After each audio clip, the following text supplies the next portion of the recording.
Well, the simple part that most people don't understand is that every thought we think and every word we speak is creating our future. It's as though our thoughts go out into the universe and are accepted and brought back to us as experience.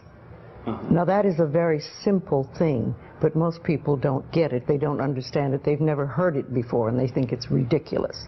But if you can really accept the fact that every time you think a thought and every time you speak a word, you are literally painting your future, making your dinner, whatever you want to call it, you are creating. And you're creating your own life. And this is simple, but it's not easy to accept. But once you accept it, then you can start deliberately creating what you want in your life. And you begin to be aware of what you don't want in your life and how you are contributing to it.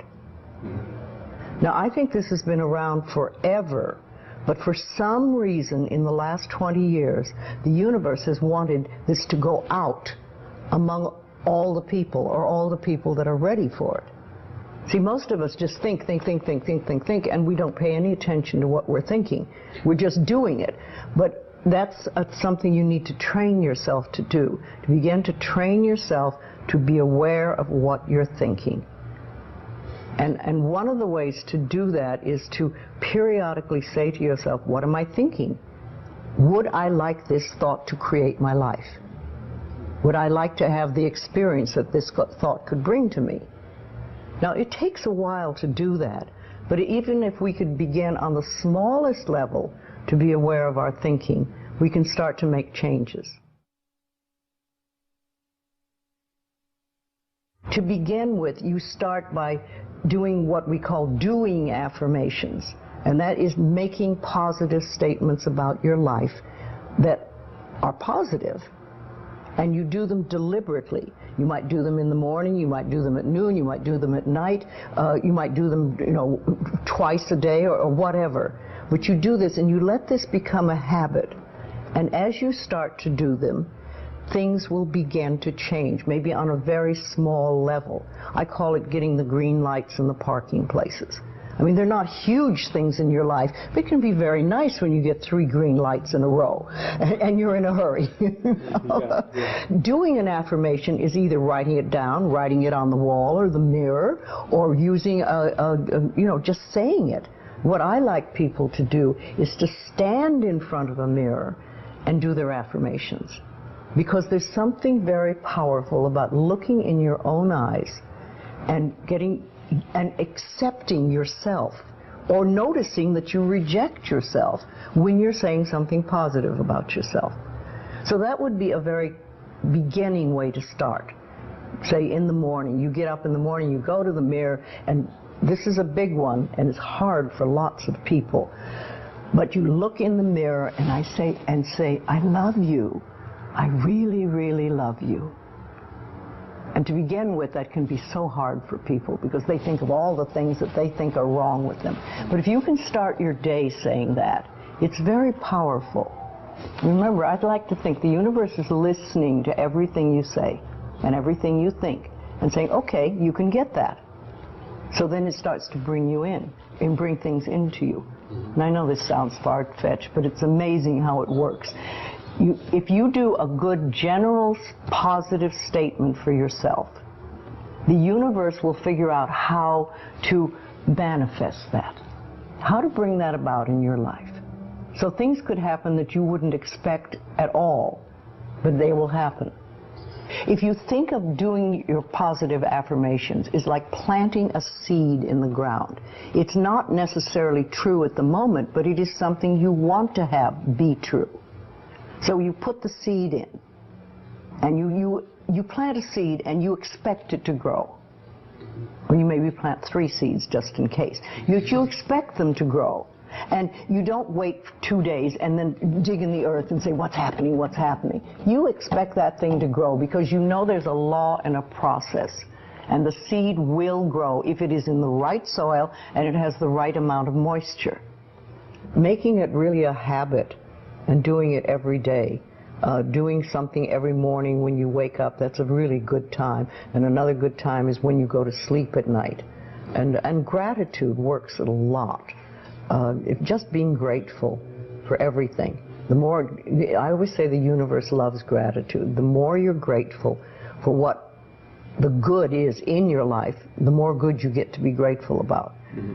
And it's like, you know, if somebody gives you a present or gives me a present and I say, oh my God, I hate that color and it doesn't fit, and you know, that person will never give me another present. Mm-hmm. But if you say, oh, it's wonderful and thank you, I really adore it, it's great, that person is probably going to want to buy you a present every time they see something they think you would like. And it's like that with the universe. The universe loves gratitude.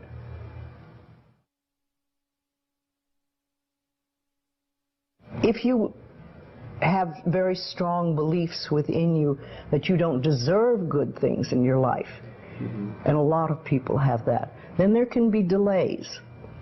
And sometimes people say, well, affirmations don't work. I've done them. But when they're doing, for instance, prosperity affirmations, and they've done some prosperity affirmations, and they say it doesn't work, nothing's happening. And I say, well, all right, how many prosperity affirmations did you do in a day? And they'll say 3, probably. And they say, all right, how many poverty affirmations did you do this day?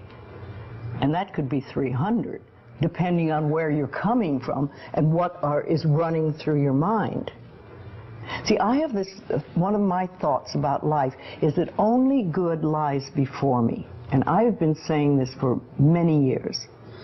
So it doesn't really matter to me what happens in life, because I know it's going to be good.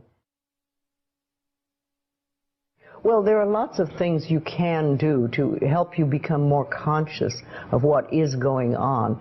And because so many of our belief systems really are unconscious or subconscious, we're not aware of them. They're just things that were bred into us as we were children, is to take a little time to figure out what they are. And I always say a really good exercise is to take a big sheet of paper and write on top of it, say, what I think about men. And then another one, what I think about women, what do I think about money, what do I think about any subject you can think of. And just write all the things that come out of your thoughts. And whether they sound good or not, just write them down. And any one subject, if you just write them all down and then look at them and see how many are positive and how many are negative. And if you can take those negative ones and turn them around, make them into positive affirmations, then you can start clearing up what you believe about, say, money that is not positive for you, mm-hmm.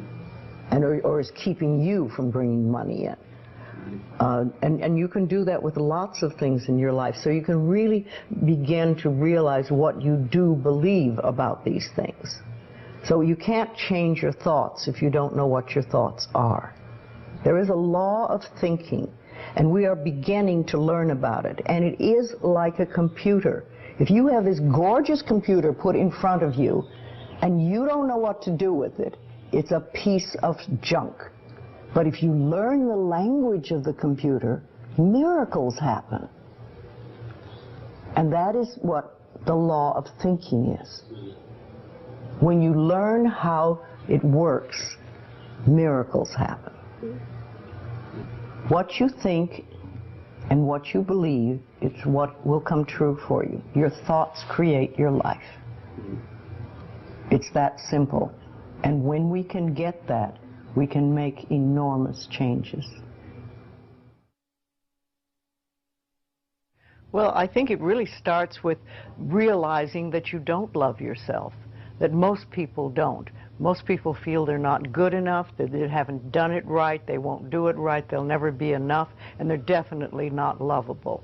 And when we come from that space, it's very hard to create things for ourselves that are really good. So in the early days when I worked with people, I used to fix this problem and fix that problem, and you'd have this a health thing, and we'd work on that and we'd work on this. And one day I discovered, much to my amazement, that if I would help people learn to love themselves, to really accept themselves as they are, we didn't have to work around problems, because it was almost like a miracle. Everything seemed to fall away. It's a hard one for people because we grow up believing that we're not good enough and nothing is right. I remember lots of times I would ask people, well, what is really wrong with you? What have you done that is so terrible that you're not acceptable to yourself? And I never, ever, ever got an answer that made any sense. You know, they might say something like, well, I'm too fat. Well, so, you know. But when you talk about loving yourself, a lot of people think that that's vanity. But it isn't really. It has nothing to do with that. That is narcissistic.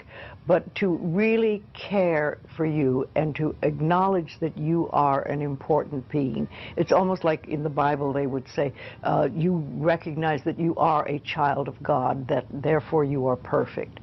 But even if you're not a biblical person, if you can recognize that you are a being that has self-worth, if you can really recognize your own worth, then you start to treat yourself differently. And I think that's what's so very important about loving yourself, is you stop beating yourself up, you stop making yourself wrong, you stop talking about how awful you are, and you stop saying things like, I'm really stupid and stuff, and you start to treat yourself with a certain amount of respect.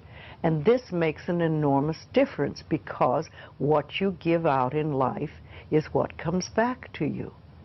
So if you're giving out a feeling of, I'm okay, I'm good enough as I am, and I am acceptable, and I love life, and I love me, and you start having gratitude for yourself and for life, then life treats you differently, because you are having a different vibration that you're giving out and getting back. And that's when things really start to flow. Now, a lot of people don't realize it, but you have to practice. You just have to start it. And that's why I try to get people to do a lot of mirror work. If you look in the mirror, just simple things like looking in the mirror in your own eyes and say, I love you. I really, really love you. And it helps if you use your name, Louise, I love you. I really love you. It gets to that little child inside that has been rejected for so long, and it breaks open sort of a dam or a door or whatever you want to call it, and it's like little miracles start to happen. Lots of little good things happen, and the universe loves grateful people. The more grateful you are, the more you get to be grateful about. It's that simple. Life is really very simple. We make it enormously complicated, but it doesn't have to be. Everybody's on a journey from the time we're born till the time we leave. But when we go on a spiritual journey, it seems to be more conscious, and we begin to make conscious choices about life instead of just going on and getting up in the morning and doing our stuff and then going to bed. We begin to make conscious choices of our thoughts and our actions and even the foods we eat and things like that. And it's putting your foot on the pathway one step at a time. And some of us do very devious journeys, and we take lots of little side tracks, and we don't get very far really. And some of us just are very conscientious about it and go one step after another and go closer to our pathway, which is really, to me, I think enlightenment is letting go of all the things we believe that are not benefiting us in life, or that are barriers to our life, to the good things in life, and to release them one by one and to think, I don't have to believe that anymore, or do I want to believe that anymore? And making a conscious choice.